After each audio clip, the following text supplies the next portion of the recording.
आदाब नाज़रीन, Z news के खबरनामे में मैं सलमान खान आपका इस्तकबाल करता हूं। आइए अहम खबरों पर नज़र डालते हैं।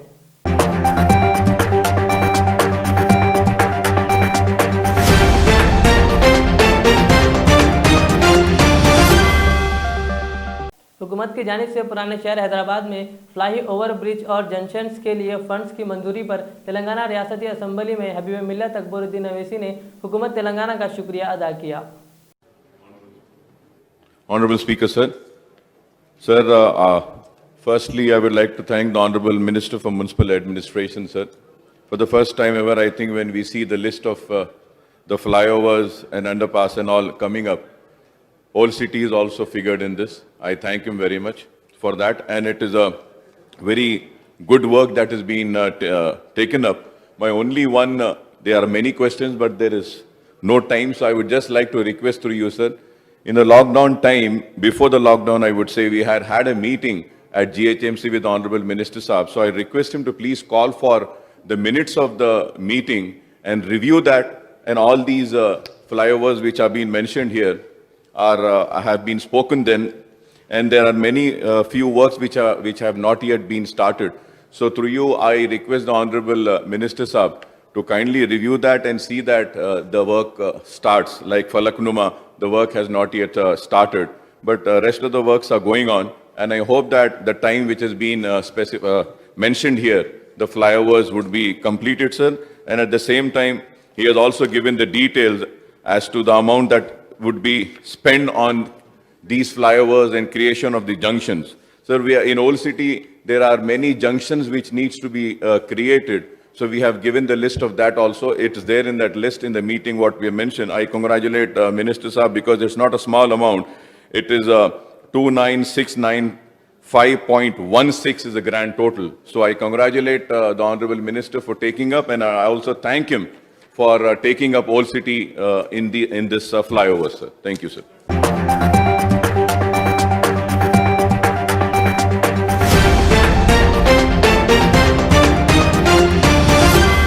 अमीर मिल्लत इस्लामिया मौलाना जाफ़र पाशा ने फिर एक बार हुकूमत तेलंगाना को सख्त तनकीद का निशाना बनाते हुए यूनिवर्सिटीज़ और अजला के नामों की तरमीम पर शदीद मजम्मत का इजहार किया और कहा कि हुकूमत से सेक्रेटेरिएट की मसाजिद पर जो वादा लिया गया है, इस पर अवाम को अमल आवारी तक का इंतज़ार करने की अपील की। जातियात की कोई लड़ाई नहीं है हमारे पास, जातियात से हमारे को कोई लेना देना नहीं है। हाँ, जहाँ अल्लाह का हुक्म आएगा वहाँ नाफरमानी होगी, ज़रूर हम उस पर आगे बढ़ेंगे। जहाँ कोई अहम कोई मसला आ जाता है तो हम ज़रूर उससे मुकाबला करेंगे। अब हम जो मौजूदा हुकूमत है उससे मुकाबला कर रहे हैं, मगर एक बात का किसी ने वादा किया और वादा लेने वाले वादा लिए हैं, तो हमारा भी काम है वादे के मुताबिक उस वक्त तक का इंतज़ार करे और अपनी ज़बान को कुछ बोलने से एहतियात करे। देखिए, वो कुछ करे ना करे, आप गुनाह क्यों बोल लेते? आप अपने अल्लाह के पास गुनाहगार क्यों बनना चाहते? हाँ, मौजूदा हुकूमत के ऊपर हमको एतमाद नहीं है। किस बात का नहीं है? हर बात का नहीं है, उनके ऊपर किसी किस्म का एतमाद नहीं है, मगर हमारे को एतमाद दिलाने वाले एतमाद दिला रहे हैं। हम उस वक्त तक का इंतज़ार कर लेंगे, क्योंकि हम उन पे भरोसा करते हैं और हम अल्लाह की वजह से उन पे भरोसा कर रहे हैं, इसलिए कि वो भी एक मोमिन है और उनके बोलने पे हमारा इंतज़ार ज़रूरी है। रहा दूसरे मुकामात पर जो ये हलचल हो रही है नामा बदलने की, ये एक बीमारी हो गई है उसको, वो बीमारी का इलाज नहीं है, और वो बीमारी का इलाज ये है कि इंशाअल्लाह अल्लाह इनसे कुर्सी छीन लेंगे। ये कुर्सी टिकने वाली नहीं है उसके पास। उन्हें इमाम ज़ामिना पढ़ रहे हैं, जा के क्या हुआ? इमाम ज़ामिन हाथा चूम रहे, इमाम ज़ामिन बने, हाथा चूम रहे, इमाम ज़ामिन बने। अरे ज़मानत अल्लाह में उसकी लेता जो कौम का होता, जो किसी एक को खुश करने के वास्ते पूरी कौम का दिल को दुखा रहा है, उसके साथ कई की हमदर्दी, अल्लाह उसका कैसा जामिन बनेगा? उसका अल्लाह जामिन वामिन नहीं बनता। तुम 100 नीचे से ऊपर तक उसको इमाम जामिन पिला लो। बल्कि इमाम ज़ामिना पूरे एक डब्बे में डालो, पानी हिला के उसको हिला दो, वो चेहरा बदलेगा उसका, वही चुमोटा रहेगा अपना। और हम ये यूनिवर्सिटीज़ के नाम बदलने पर, ये हुकूमत की पॉलिसियों पर हम इत्तेफाक करते नहीं करते? तो हाथ उठा के बताओ कितने लोग आना इत्तेफाक नहीं करते, बताओ ज़रा। अच्छे उड़ा हुआ था सब जने, इधर वाले ज़रा सो रहे हैं क्या? क्या उनको ख्वाब में आ गए क्या इमाम ज़ामिन लेके उन्होंने? हाँ, उठा के बता दो ये हुकूमत को, अगर तू ये पॉलिसियों को नहीं बदलेगी तो तेरे को बदल देंगे इंशाअल्लाह, और तेरे तख्त को अल्लाह ऐसे जलील करेगा कि तू सूरत बताने के काबिल न रहेगा।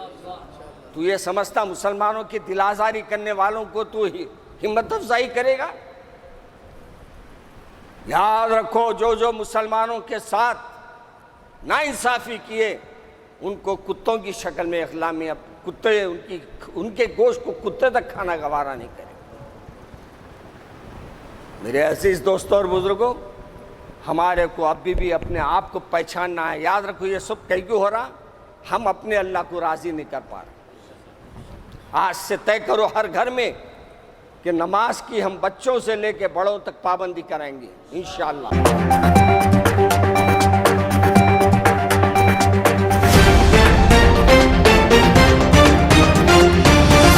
अनलॉक 4 के दौरान मक्का मस्जिद में नमाज अदा करने की दी गई इजाज़त के साथ आज यौम जुमा के मौके पर तकरीबन 50 मुसल्लियों ने मौलाना रिजवान कुरैशी की इमामत में नमाज जुमा अदा की। मौलाना रिजवान कुरैशी खतीब व इमाम मक्का मस्जिद ने मीडिया से बात की। नहमदुहु व नुसल्ली व नुसल्लिमु अला रसूलिहि व हबीबिहिल करीम, अम्मा बाद।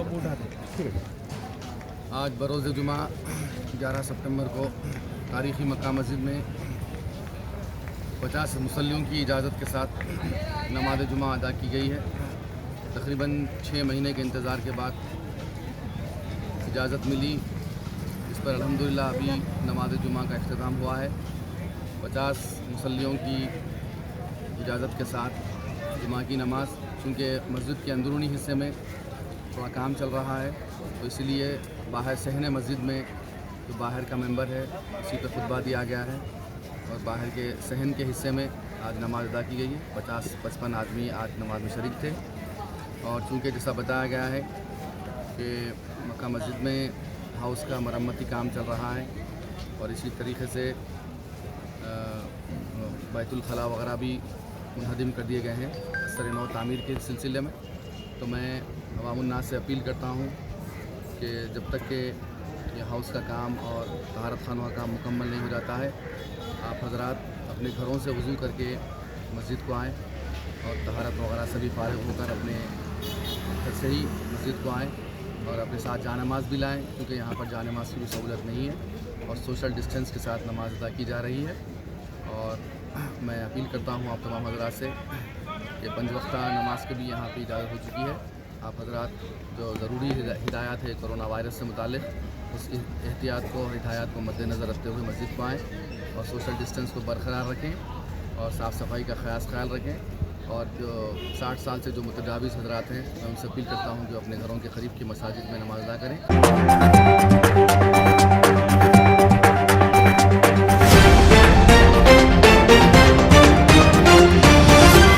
टप्पा चबूतरा पुलिस स्टेशन हुदूद मुजाहिद नगर में खातून ने शौहर का कत्ल कर दिया।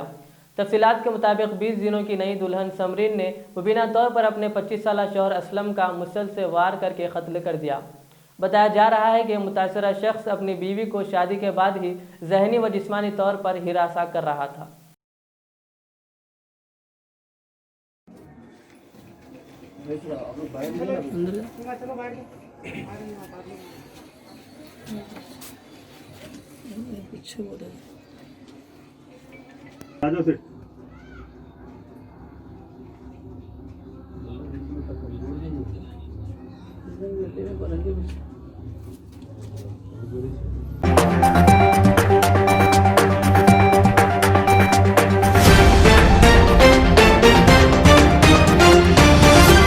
साला मासूम हजरा बेगम ने खुदकुशी कर ली।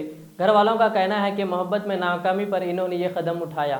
ये वाक़या बल्लागुड़ा गौस नगर चंद्रायन गुट्टा पुलिस स्टेशन हुदूद में पेश आया। मेरा नाम सैयद शाहनवाज, जो मेरी बहन है हाजरा, उनके भाई मेरे को 6 दिन पहले बुलाए थे। उन्होंने फांसी ले लिया बोल के बोले थे, तो मैंने मेरे आंखों से तो नहीं देखा उन्होंने फांसी लिए नहीं लिया बोल के। फिर भी मैं उनको हिम्मत देने के लिए बोला भाई ठीक है मैं शादी उदी करेंगे बोल के बोला मैं उनको। बोल के मैं मेरे घर पे आया, उनको बोला भाई 2 दिन क्या जाके बात कर, तो के जाके बात करा तो उन्होंने बोल रहे 2 साल 3 साल में करते थे शादी बोल के बोल रहे थे। तो इतने जल्दी मैं नहीं इतना टाइम नहीं ले सकता भैया। मैं मेरी बहन की शादी 6 महीने 5 महीने ज़्यादा से ज़्यादा वो तो 1 साल के टाइम पे कर सकते हो, इतना ज़्यादा टाइम नहीं ले सकते बोल के बोला। और मैं आज मेरा फ़ोन भी घर पे रख के गया था, मैं काम पे गया था, फ़ोन मेरा ख़राब था इसलिए तो घर पे रख के गया था, तो चार्जिंग से निकालते कि स्विच ऑफ हो जा रहा था मेरा फ़ोन। तो मैं गया काम पे, मेरा भाई आधे घंटे पहले फ़ोन पे बात करा, मेरे दोस्त भी आधे घंटे पहले बात करे, बच्ची भी शायद वो बच्चे को फ़ोन करी थी शायद, जो मालूम हुआ तो बच्ची ऐसा कदम उठाना, तो बच्ची कदम उठाती थी तो बहुत पहले उठा लेती थी कदम, इतना लेट नहीं उठाती थी बच्ची कदम। बच्ची को मैं बात करके आने के बाद नहीं बोला, खाली ये बोला कि उन्होंने बोल के इतना बोला खाली बस। बच्चे के टच में अभी भी थी, और फ़ोन करे बोल के कदम उठाए भाई। अगर नहीं ऐसा कदम अब भी उठाए कि वो, तो अगर ऐसा मालूम होता तो पहले उठा सकते थे कदम। ये 10 दिन 15 दिन से पहले चला था तो उससे पहले उठा सकते थे कदम। वो कदम आज ही उठाना कहीं को ज़रूरी था, बात हुई बोल के तो उठाए सर उन्होंने कदम। मैं सर 3:35 को आया था यहाँ पे, तो मेरे बहन और मेरे वाली साहब घर में रो रहे थे, उतार रहे थे मेरी बहन, उतने में उतारे रोना चालू कर, तो बस्ती वाले आके देखे करे सब स्पॉट पे सब उनको, फिर भी थोड़ा बहुत पानी डाले, पैर को लगड़े, हर कुछ करे, तो उनको कुछ भी ऐसा साजिश नहीं थी उनके पास कुछ भी। और मेरे फ़ोन में मैं चेक भी करा पूरा नंबर, तो बच्चे का नंबर नहीं मिला, शायद डिलीट भी हो गया, शायद बच्चे का नंबर डिलीट कर दिए थे शायद। मैं इंसाफ चाह रहा हूँ सर, बच्चे को तो कुछ ना कुछ सजा वजा होना, उम्र कैद की तो भी सजा होना, क्योंकि तो मेरी बहन मर गया सर, तो बच्चे को कैसा खाली पीली छोड़ दूँ मैं भी अच्छा रहा सर।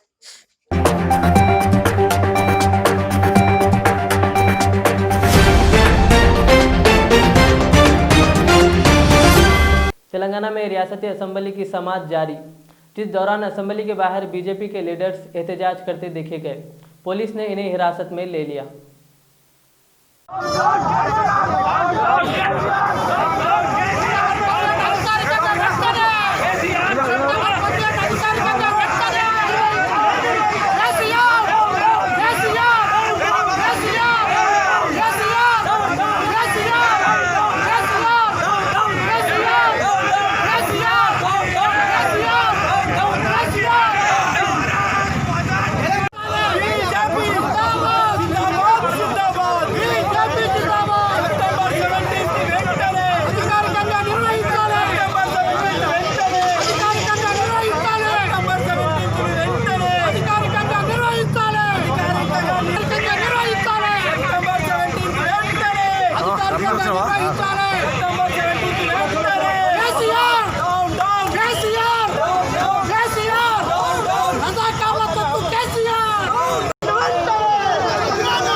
ये थी आज की हमारी अहम खबरें। कल के खबरनामे के लिए मुझे इजाज़त दीजिए। हमारे जेड चैनल हैदराबाद को यूट्यूब पर ज़रूर सब्सक्राइब करिए। अल्लाह हाफिज़।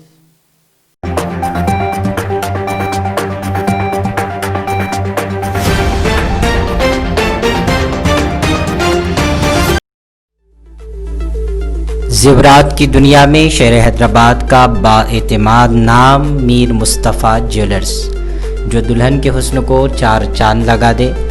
नेकलेस, चूड़ियाँ, रूबी, रानी हार का शानदार कलेक्शन पेश करते हैं। मीर मुस्तफ़ा ज्वेलर्स, रूबरू मदीना होटल, अल्फाज स्कूल, हाफिज़ बाबा नगर, हैदराबाद। 0402444657।